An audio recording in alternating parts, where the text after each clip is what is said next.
Hello student, welcome back to our YouTube channel study story. Students, आज का हमारा one of the most important topic है respiratory disorders, जो कि हमारे क्लास 11th के चैप्टर नंबर 14 से breathing and exchange of gases. बच्चों, अगर मैं आज आपको रियलिटी बताऊं, मैं हर वीडियो में यही जरूर बोलता हूँ one of the most important topic, one of the most important topic.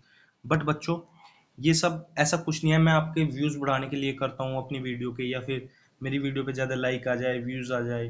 ठीक है, ये ऐसा बच्चों कुछ नहीं है।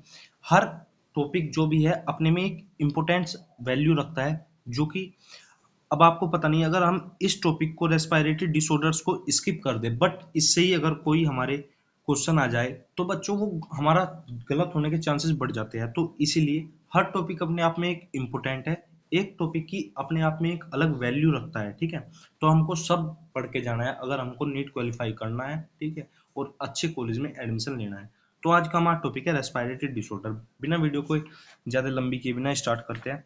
तो फर्स्ट जो डिसऑर्डर है इसका बच्चों, वो है अस्थमा। अस्थमा के बारे में आप सभी जानते होंगे अगर आपने breathing and exchange of gases पढ़ी है। ये कुल 6 लाइन में हमारे रेस्पिरेटरी डिसऑर्डर्स कंप्लीट कर रखे हैं एनसीईआरटी में। वही है बच्चों, बट थोड़ा सा मैंने लॉन्ग किया है कि आपको अच्छे से समझ में आ जाए। अस्थमा, अस्थमा की डेफिनेशन है बच्चों, a respiratory disorder characterized by difficulty in breathing due to inflammation and narrowing of bronchi and bronchioles causing wheezing. ठीक है, जो हमारी रेस्पिरेटरी डिसऑर्डर्स है अस्थमा, उसमें क्या होता है, डिफिकल्टी होती है ब्रीथिंग में। ठीक है, ठीक है, डिफिकल्टी होती है ब्रीथिंग में, किसकी वजह से, इन्फ्लामेशन हो जाती है कहाँ पे, और नैरो हो जाती है जो हमारी ब्रोंकाई और ब्रोंक्यूल्स होते हैं। ठीक है, उससे क्या कोज होता है, हमारे व्हीजिंग। ठीक है, जो इसके की पॉइंट्स है बच्चों अस्थमा के, वे क्या है, एलर्जी इंड्यूस इन्फ्लामेशन। जो एलर्जी होती है वो क्या करती है, इन्फ्लामेशन क्रिएट करती है, वहां पे रेडनेस होगी, ईचिंग होगी। ठीक है, मतलब हीट वहां से प्रोड्यूस होगी, उसी को क्या कहते हैं, हम इन्फ्लामेशन कहते हैं।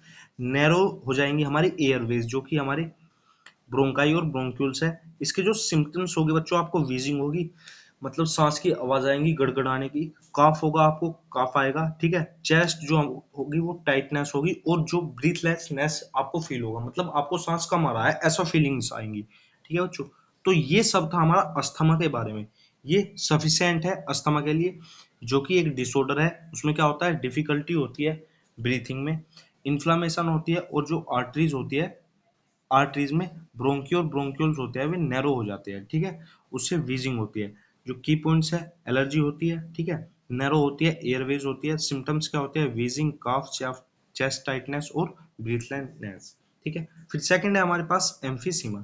एम्फीसीमा में क्या होता है बच्चों, डेफिनेशन, एक क्रोनिक डिसऑर्डर है in which the alveolar wall are damage. इसमें क्या हो जाती है, जो हमारी एल्विलाइज है उनकी वॉल्स डैमेज हो जाती है, रिड्यूसिंग द रेस्पिरेटरी सरफेस, और जो रेस्पिरेटरी सरफेस होती है वे रिड्यूस हो जाती है, अवेलेबल फॉर गैस एक्सचेंज। ठीक है, और वे गैस, जब हमारी गैसियस एक्सचेंज होती है तो उसमें डिफिकल्टी क्रिएट करती है। ठीक है, इसके की पॉइंट्स है, जो मेजर कॉजेज है बच्चों, वो सिगरेट स्मोकिंग की वजह से होता है। ठीक है, उससे क्या होता है, डिस्ट्रक्शन ऑफ एल्वियुलर वॉल भी हो जाता है, रिड्यूस सरफेस एरिया भी होता है बच्चों, और डिफिकल्टी इन एक्सपायरेशन। मतलब जो हमारी ब्रीथिंग है वो दो पार्ट से मिलकर बनी है, इंस्पायरेशन और एक्सपायरेशन। ठीक है, इंस्पायरेशन का मतलब सांस अंदर लेना, और एक्सपायरेशन का मतलब सांस बाहर छोड़ना। तो एक्सपायरेशन में क्या होती है, प्रॉब्लम क्रिएट होती है, किस डिसीज में बच्चों, एफआईसीओ में।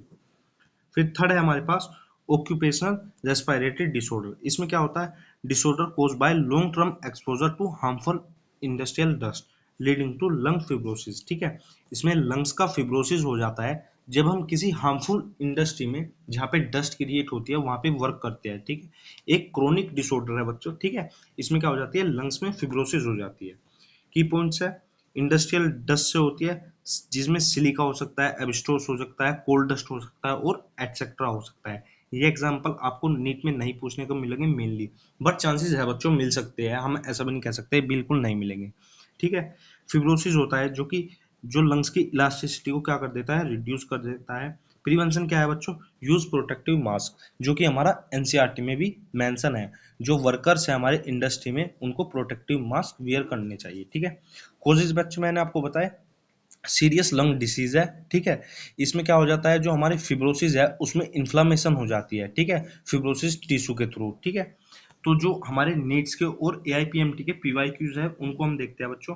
नीट 2018 के है, जो एम्फाइसीमा है ह्यूमंस में होती है, किसकी वजह से होती है बच्चों, एम्फाइसीमा मेनली किसकी वजह से, सिगरेट स्मोकिंग की वजह से। फिर है हमारा नीट 2019 का क्वेश्चन है, which respiratory disorder is mainly associated with allergic reaction. Allergic reaction में कौन सा डिसऑर्डर होता है हमारा, अस्थमा बच्चों, ठीक है। फिर नेक्स्ट है हमारे पास नीट 2020 का question, asthma is characterized bye.